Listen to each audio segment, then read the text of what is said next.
আচ্ছা, মাহফিলে এসে জামাতের সাথে নামাজ পড়ে না এরকম মানুষ দেশে আছে তো না?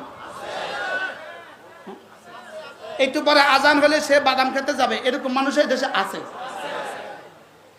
এদের উদাহরণ কেমন? 2 টাকার জন্য হীরা ছেড়ে দিল, বলেন 2 টাকার জন্য কি ছেড়ে দিল?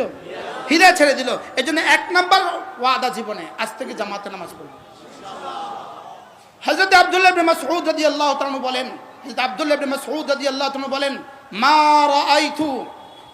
রাআইতু আসহাবা মুহাম্মাদিন সাল্লাল্লাহু আলাইহি ওয়াসাল্লাম, আমি আসহাবে মুহাম্মদ, আমি রাসূলের কোন সাহাবীকে জীবনে কখনো দেখি নাই তারা কুল জামাত ছেড়ে দিয়েছে। আমি এমন কোন সাহাবীকে জীবনে কখনো দেখি নাই, আমি জীবনে কখনো দেখি নাই। নাসাই শরীফের riwayat, হযরত আব্দুল্লাহ ইবনে মাসউদ রাদিয়াল্লাহু তাআলা বলেন, আমি আমার সাহাবীদেরকে জীবনে, রাসূলের সাহাবীদেরকে জীবনে আমার 2 চোখ দেখে নাই কেউ জামাত ছেড়ে দিয়েছে।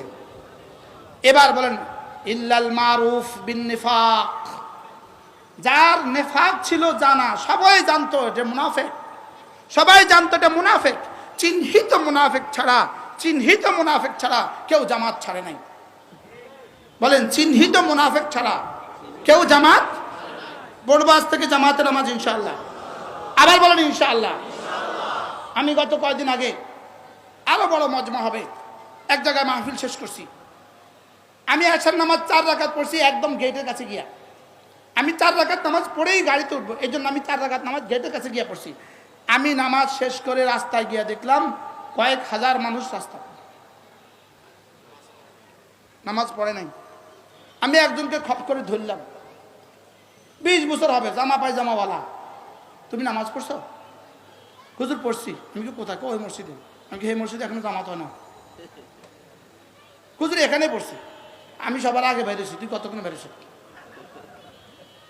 বলেন বাস্তবতা এমন কিনা, বলেন এমন কিনা বাস্তবতা? আপনারা সব মন খারাপ করে ফেলছেন। হুজুর তো সব কথা মাইকে কইয়া দেয়, মন খারাপ করে ফেলছেন। মাহফিলে এসে নামাজ পড়লাম না, মাহফিলে এসে নামাজ পড়লাম না। আমি দেখছি হযরত নানুপুরি রহমতুল্লাহ আলাই, হযরত মাওলানা সুলতান আহমদ নানুপুরি রহমতুল্লাহ আলাই, আমার শায়েখ, আমার প্রিয় উস্তাদ, মাহফিলের দিনে একজন উস্তাদ তাকবীরুল্লাহ ছুটে গেছে, একজন উস্তাদ যার কাছে আমরা হেদায়ের আবে পড়ছি, ওনার তাকবীরুল্লাহ ছুটছে মাহফিলের দিনে ব্যস্ততার কারণে। হুজুরের সালাম ফিরায় বলতেছেন, ও বা মুফতি সাহেব, আপনার নামাজ তাকবীরুল্লাহ ছুটলো কেন? আমি কান টানা খাই, চিটাঙ্গের ভাষায় কানের ধরে উঠবস